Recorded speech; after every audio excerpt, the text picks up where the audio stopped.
Everybody, it's Chris from the Evermore podcast, Newcastle United podcast, and the Evermore YouTube channel. Just back with another Rumour Has It video, talking about some players who'll be linked to the club this summer transfer window.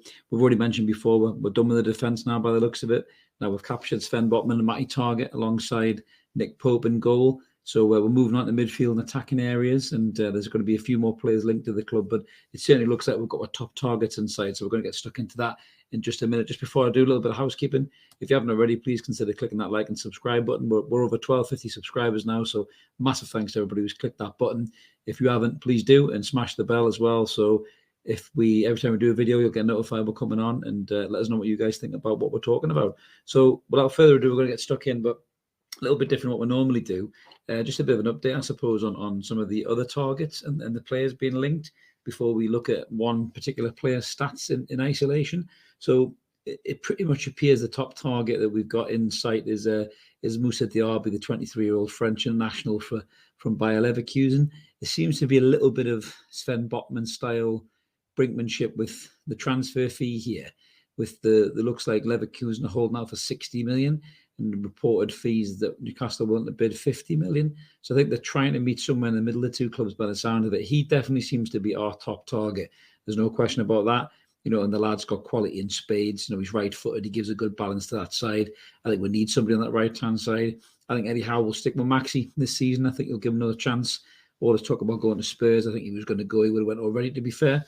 So there has been some encouraging noises as well coming from Leverkusen. Just to read a quote here from the Bayer Leverkusen sporting director, Simon Rolfs, if I can get that right.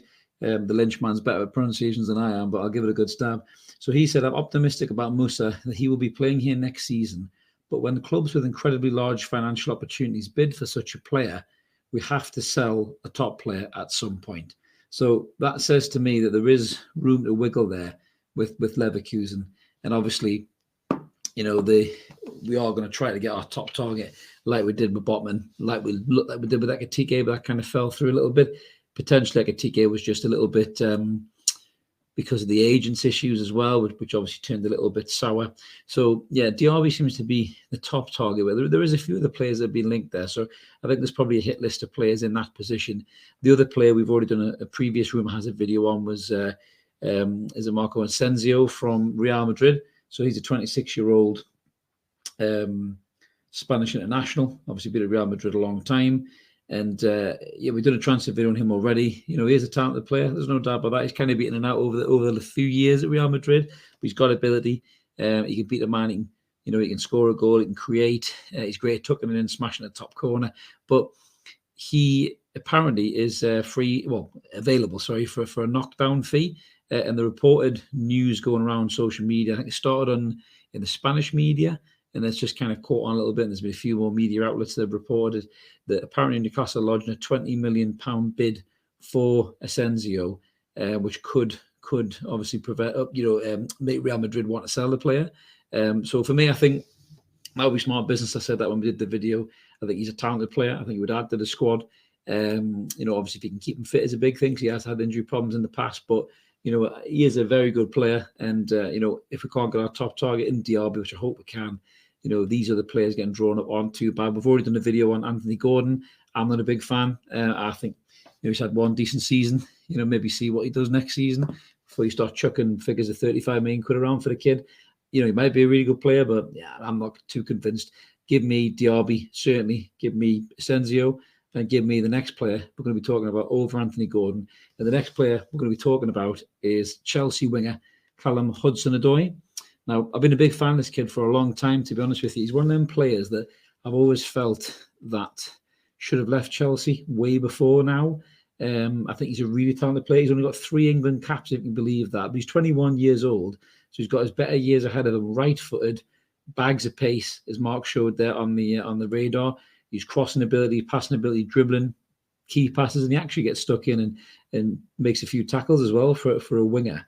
In terms of last season, he had 15 Premier League games, 1 goal, 3 assists. Not too bad, that if you think about it. Yes, he's in a much better side with more talent, but I think Max only had 5 assists in a lot more game time, so that shows you that the lad's got ability. All in all, that's all the leagues, Champions Leagues, Cups, and everything that Chelsea played in. 28 appearances, 3 goals, and 6 assists. So it's not too bad. it's a pretty decent return from a player, who's been very much a bit part for the Chelsea squad.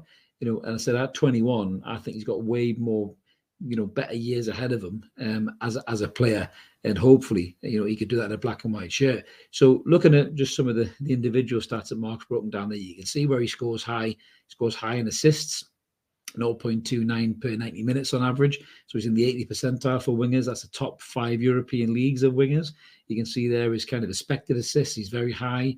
His shots on target, not too bad, 66th percentile. And dribbles completed, 84th percentile. And the passing's the key area here. So this lad can deliver.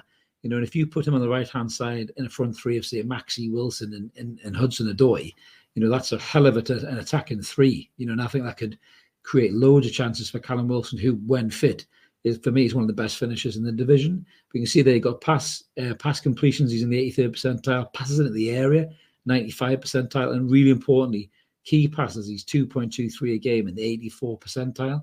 So he's a very, very talented player, and he knows when to pick a pass. And that's something that we don't really have a great deal of. I think Miguel Almiron huffs and puffs, doesn't blow the house down. Fraser's good when he's fit. Very seldom is he fit. He's had a great run of form, obviously, since Eddie Howe's come into the club, but he could very well be, I wouldn't say a bit part player, but if Hudson-Odoi was to come in as the main right-sided player, if we can't get Diaby, obviously, who seems to be the top target, I think this lad's a really, really good option. You can see in the radar grid there where Mark scored him against Maxi. Obviously, Maxi beats him in goals and shots, but the rest of it is all Hudson-Odoi. So, for me, it's good business. I'm amazed, like I said, this lad has got such little England caps that he has got, but it's probably because he has been such a bit part player for Chelsea. But you can see from his heat map there as well, he doesn't half stick on the wing, choke on the boots type winger. Really makes use of that speed that he's got, of that skill, of that quick feet, to get to the byline, get balls across as well. So yeah, I think this lad would be a brilliant addition to the squad. Let us know what you guys think in the comments below, whether you think Hudson-Odoi, would be a great addition to the squad. Obviously, it's clear that the club look like they're pushing for Moussa Diaby. Some noises, as we said there, from the directors at Leverkusen. I just think they're holding out for a bigger fee. If they want 60 and we're going to pay 50, we might go to 55. And that could be the big time player.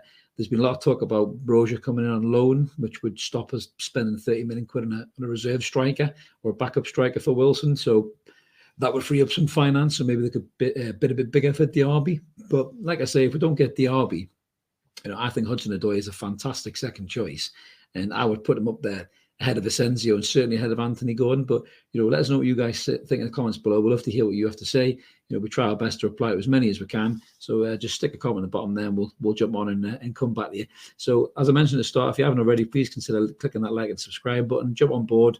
We've got loads of content coming in the coming weeks. Mark and I should be back on Monday with another What's Going On, just to talk about what's been happening with the club through the week. And then hopefully me and the boys will be back on Wednesday for an Evermore show. We're going to have a bit of a debate show, hopefully, as well, where we could be covering a couple of topics in terms of maybe who should start the season as number one. With talk of the Bramford's agent making noises that he doesn't want to stay here to be a sub goalkeeper. And also we might be tackling the issue of Matty Longstaff in terms of what happened there. Should he be given another chance, or is it time up? But come and join us on those shows, guys. We'll be live on them. We'd love to hear what you got to say in the comments, and we always engage with you. So until then, this is Chris signing off. Let's keep supporting that team of Core United. Pre-season starts this weekend, guys, against Gateshead. So let's hope we start off with a positive result. It's nice to see the new boys in training, and we'll be back with another transfer video soon enough. Take it easy.